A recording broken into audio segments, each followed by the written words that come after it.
I would like to introduce the League of California Cities President and the Mayor of the town of Yountville, John Dunbar. John?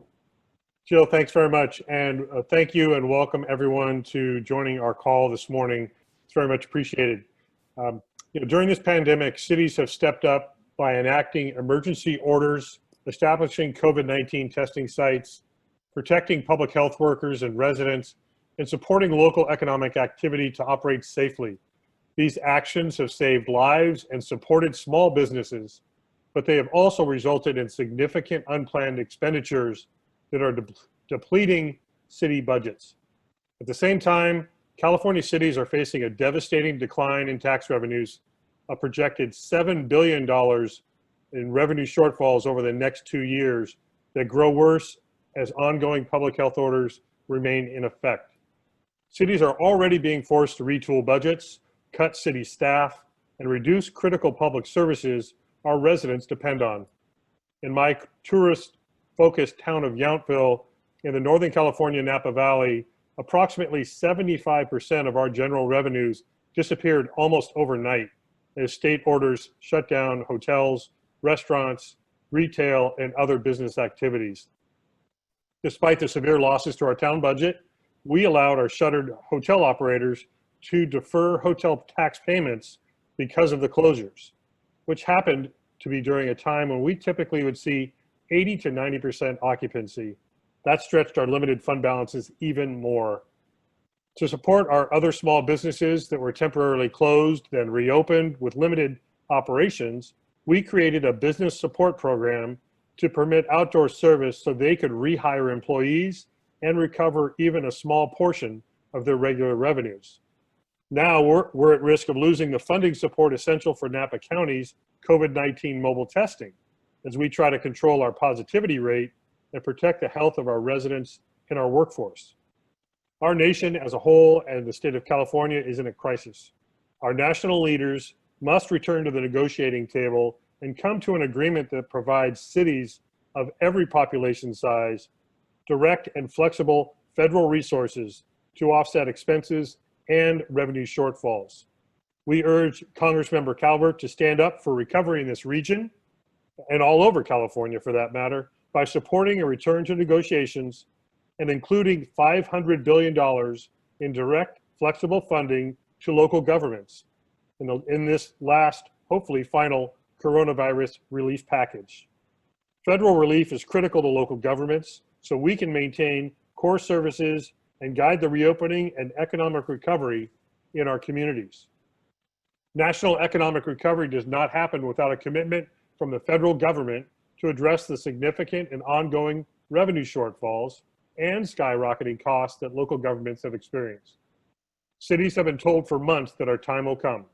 Our communities cannot afford to wait any longer. Millions of Americans in cities of all sizes are depending on both the White House and Congress to proceed with negotiations and provide the support our communities need and deserve. I thank you for being on the call today, and I'll now hand it back to Jill. Thank you.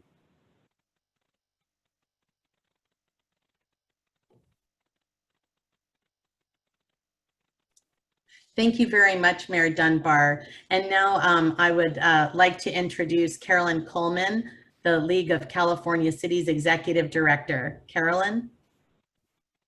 Good morning. Thank you, Jill, and thank you, Mayor Dunbar, for those remarks. Hello to all who have joined us this morning. As Mayor Dunbar mentioned, this pandemic is devastating lives. It is also, frankly, blowing a hole through city budgets and the resources needed to continue to slow the spread and to help our communities recover and reopen. In a recent survey of California cities, 9 out of 10 cities say they will have to cut staff or decrease city services to residents, and nearly 3 in 4 report that they will have to do both. That means fewer first responders to answer emergency calls, reduced frequency of garbage pickups, delayed repairs to our streets and our sidewalks, delayed inspections and permitting, and limited hours for parks and senior centers. Those are just a few of the core services that are at risk. We all know that cities are the economic engines of our state, as well as the backbone of our country. But there can be no economic recovery without a clear commitment from the federal government to help cities address the staggering revenue shortfalls and skyrocketing cost that we have incurred due to the shutdown of our economies and COVID-19. And that's why we're calling on Representative Calvert, along with his House and Senate colleagues and the White House, to get back to the negotiating table and to include $500 billion and direct and flexible funding for local governments throughout this country in the next coronavirus relief package. Cities have supported and protected our residents and our businesses throughout this pandemic. It is now time for the federal government to step up and to support our cities so that we can be the strong partner that we want to be in getting our economies back to work and helping our communities recover from this pandemic. Thank you, and Jill, back to you. Thank you very much, Carolyn. And now I would like to introduce the Murrieta Mayor, Gene Wunderlich, and he also represents the Southwest California Legislative Council. Please go ahead, Mayor Wunderlich. Thank you very much. We appreciate this opportunity. Good morning to everybody. I'll be fairly honest. Our cities need help. We need direct, flexible financial assistance, and we need it now. Federal relief assistance as provided by the CARES Act did not allocate funding for cities under 500,000 population, which is the vast majority of cities across the country, including our own cities here in Riverside County. What portion of that federal money we're getting from the state was not only applied in an inequitable manner, with some cities getting as much as $174 per resident, while most of us got just $12.87. But also the governor is trickling it out to us in a months-long process. Meanwhile, we need help today. My city of Murrieta, indeed cities across the state and nation, have stepped up by enacting emergency orders, setting up testing, protecting residents, increasing public safety, and other efforts that have resulted in saved lives. At the same time as we've incurred these additional expenses, we've also suffered a devastating drop in revenue from sales taxes, transit occupancy, tourism dollars, and more as we remain locked down by state and county health orders. We're a very fiscally conservative city, and thus far our city has managed to meet budget challenges by implementing a hiring freeze for needed personnel, including new fire and police positions, eliminating some purchases of vehicles, equipment, and software, and deferring maintenance on parks and other city facilities. Many cities have not been so fortunate and have already laid off hundreds of personnel and eliminated these critical services. Going forward, we will need to join that crowd if relief is not forthcoming. That means more unemployment and a reduction in services to our residents, including public safety, senior and youth services, and outreach to our homeless population. It could also mark the end of our significant support for our business community, including grants to our locally owned small businesses. Some that survived the first round of closures have been hard hit by this second round, and we've already seen some permanent closures. It's estimated that as many as 30 to 40% of our locally owned small businesses will not survive this, which will have a far-reaching and devastating impact on our local economy as it extends into the housing market and beyond. Cities are the economic engine of our state and national economy. We've been promised relief for months now, but once again, it appears those promises may have been empty. Meanwhile, strained local budgets create a drag on our national economic recovery. Without strong local economies on Main Street, there can be no sustained economic recovery on Wall Street. We ask you, nay, we implore you, please go back to work, please do the right thing, and make direct, flexible federal aid to our beleaguered cities a priority. We are all in this together.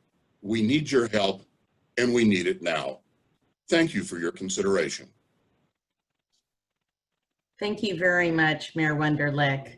And now I'd like to introduce the 10th District Vice President, Frank Lima, from the International Association of Firefighters, speaking on behalf of the firefighters. Thank you very much. Good morning. I'm Frank Lima. I'm the Vice President of the International Association of Firefighters. I'm out of the Los Angeles City Fire Department. I've been captain for 29 years. I now proudly represent the entire Southwest United States with firefighters in New Mexico, Arizona, California, Hawaii, and the territory of Guam.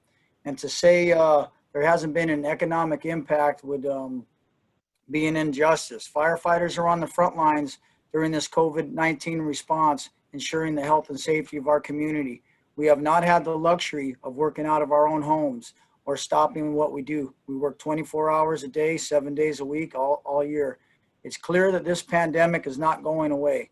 As the COVID infections rise at an alarming rate, we're right around the corner in wildfire season as it gets underway, really almost an all year round event now with these wildland fires, but especially starting in September. But we stand ready to answer that call.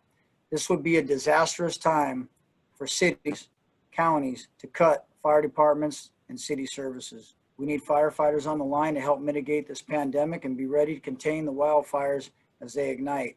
We urge our 53 congressional members in California to support the critical public safety and local services by including $500 billion in direct flexible funding to local governments. The economic impact related to COVID is real, and cities all over the state face a $7 billion shortfall. Cities, counties, fire protection districts shouldn't be forced to cut services that protect the health and safety of our community members, especially during a pandemic. People's lives are on the line, and our cities shouldn't be forced to make cuts that could endanger the lives when federal aid can be made available. If local governments do not receive federal aid, then the essential city services like fire and EMS may be affected during this budget shortfall. That means there'll be longer response time when minutes can make the difference in survival. So we ask our congressional members in California to put the safety of your constituents first and provide needed federal aid to local governments. Please support the Local Recovery Act now. Thank you. Thank you very much, Frank. And now I'd like to introduce the Murrieta and Wildomar Chamber of Commerce CEO, Patrick Ellis. No, I'm sorry about that. We have, apologies, California Park and Recreation Society Advocacy Team Chair, Cindy Bagley from the City of Roanoke Park, and also for Roanoke Park Deputy Director of Community Services. Please go ahead, Cindy. Hi, yes, thank you. So some city services, such as Parks and Recreation departments, are typically not considered essential and are generally amongst the hardest hit when we're talking about revenue shortfalls and budget cuts. Yet these services really are the soul of our community's quality of life. Families, especially those in low incomes, depend very heavily on childcare and recreation activities operated by city park and recreation departments. Parks and recreation programs are disappearing currently because of the depleted city budgets, and without federal funding, this continued to get worse. Federal funding for cities would not only keep city workers off the unemployment line, but also many members of our community who are suddenly forced to choose between their jobs and their children, as we're seeing schools start from the living room instead of the classroom. Parks and recreation services really are vital to our community and are the fabric of our community, which interweaves economic development, social equity, health and wellness, both physical and mental, and crime prevention as well. Not only that, but our services reach every segment of our population. From the onset of COVID-19, Parks and Recreation Services stepped up to take care of our residents. We've created virtual programs, care packages that have helped keep families active and engaged with their community while they were sheltered in place. We've partnered with nonprofit organizations to help food challenge families and individuals.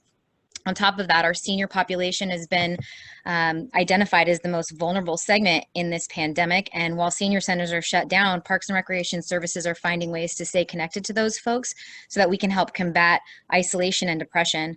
We're also now partnering with schools to assist in new distance learning support programs, as again, parents are trying to choose between going to work and staying home and caring for their children. On top of that, if you've been to a park recently, you've noticed probably that our parks, trails, and open spaces are being utilized now more than ever, especially as indoor fitness facilities remain closed. It's very imperative that our cities are able to maintain our parks, trails, and open spaces. It's our responsibility to ensure that these public spaces are safe for our users while re-energizing their mental wellness and really providing a space for their physical health. As you've heard already, revenue shortfalls are threatening cities, and for many parks and recreation departments throughout the state of California already have. We've experienced layoffs and budget cuts, which are really tapping into our services. And right now, our residents are really looking to us now more than ever. If cities are not part of this relief package, our staff services could be even more significantly reduced, if not completely eliminated.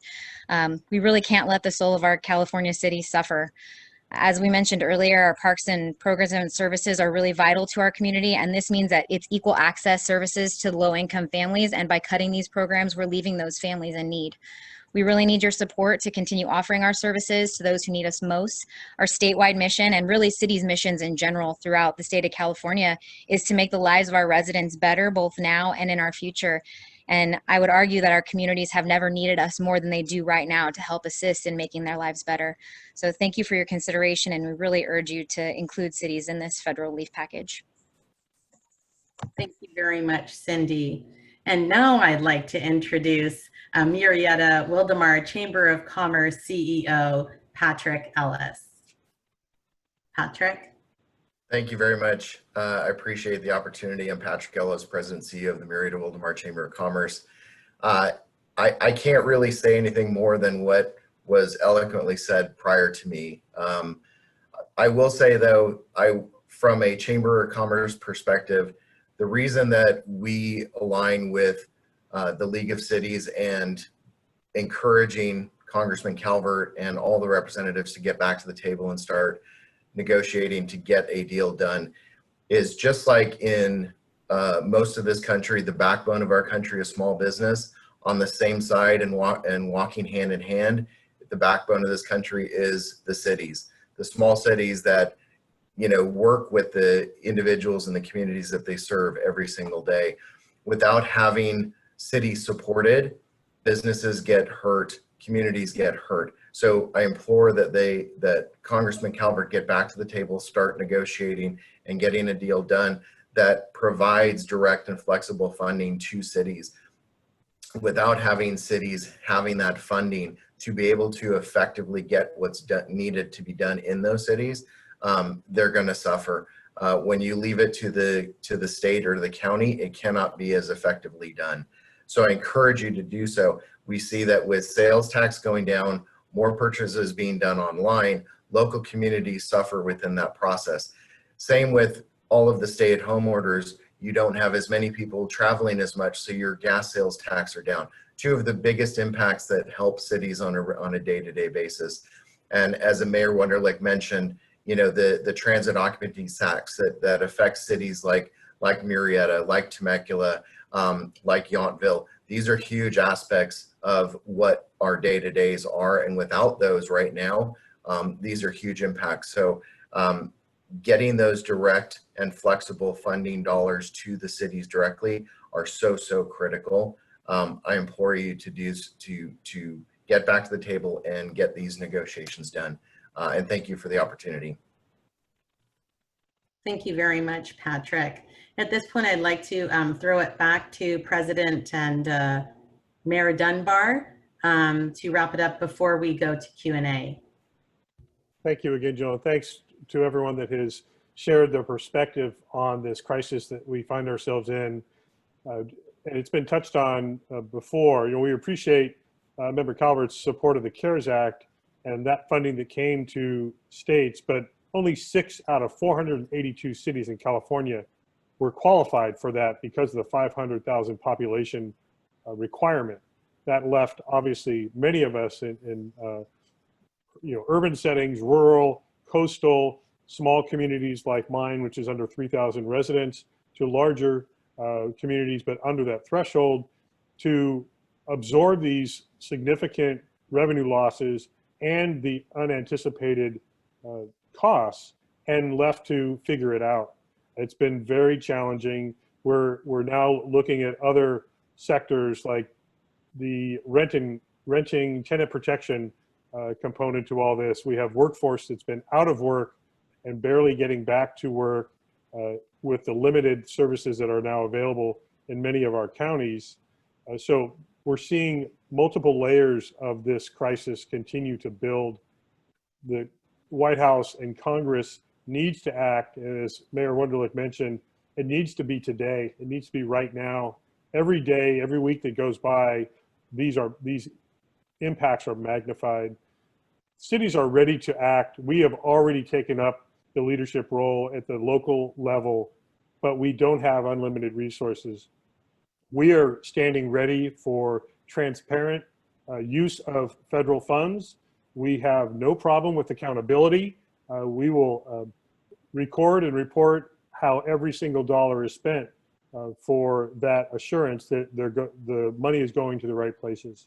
But our communities are hurting, and we need, as all layers of government, to serve them and put them first.